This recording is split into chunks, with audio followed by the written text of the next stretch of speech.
How to fix Spotify is currently set to offline issue in Spotify. Hello guys, this is Atticus and welcome back to another tutorial video. In today's video, I'll teach you guys how you can fix Spotify currently set to offline problem. So without any further ado, let's dive right into it. So the first step that you'll need to take if your Spotify is working on offline mode is that check your internet connection. Now that's the first thing that you need to do.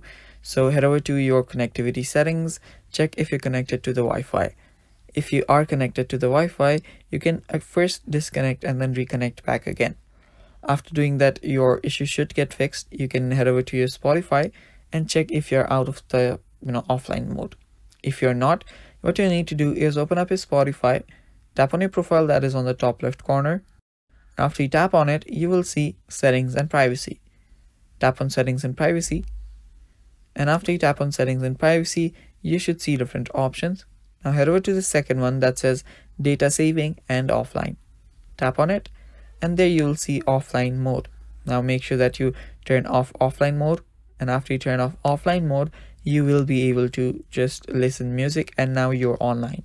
And that's basically how you fix Spotify currently set to offline problem, guys. Thanks for watching. That's all for today's video. Stay tuned for more and bye bye.